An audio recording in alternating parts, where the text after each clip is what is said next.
One of the things that helped me a lot in understanding Eldon Shemlin's sophisticated chordal style was realizing that you can place a dominant 7th chord, also known as the 5 chord, in front of any chord. When you're in the key of G, interchanging G with its 5 chord D7 is something we've grown accustomed to. The 5-7 to 1 change is everywhere, you could say, and it's pleasing to the ears. The human ear likes to hear music that resolves. Playing 2 bars of G can be made into G D7 and G D7.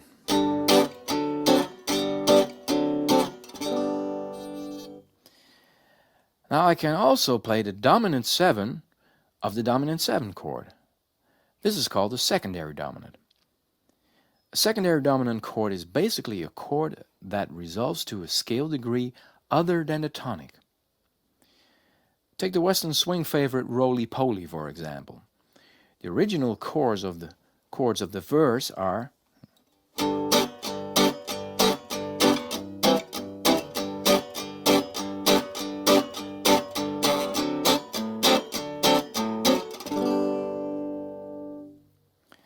Now I could also put A7, the 5 chord of D7, before actually playing D7. That will be like G,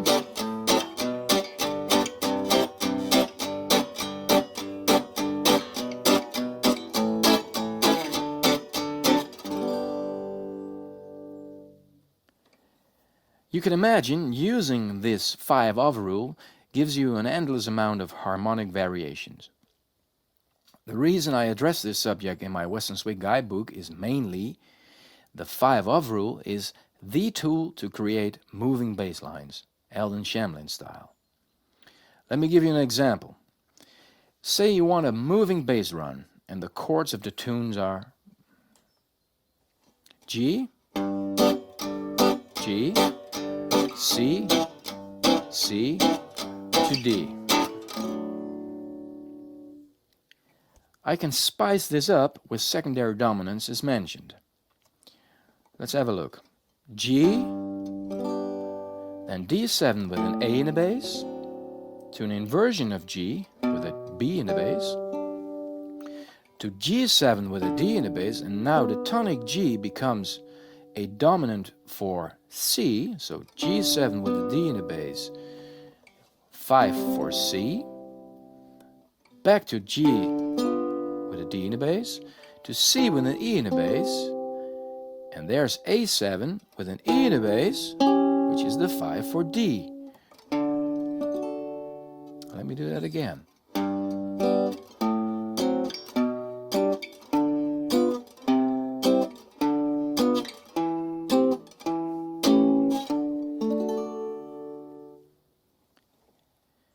By playing the 5 in the bass instead of the root, I get that moving bass.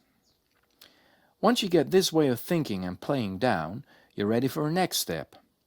For example, adding chromatic anticipation chords, like G, D7 with an A in the bass, and before going to G with the B in the bass, I can play B flat diminished to G with the B, or descending C, G with the B in the bass, B flat diminished to D7 with an A in the bass. Since we don't want to get too deep into the theory side of things, I mean, Western swing is dance music, not rocket science, and we want to keep our focus on the music, let's say for now that you can use this rule as long as you're not interfering with the melody. Okay, just to make sure you know how and where to find the right 5 chord. Pick a chord, count until you're at the 5th note from the root of that chord, and that's the one. But it has to be the perfect 5th though. So the 5 chord of B is F sharp, not F. It's not B, C, D, E, F. That's the wrong 5th. You need to have a perfect 5th.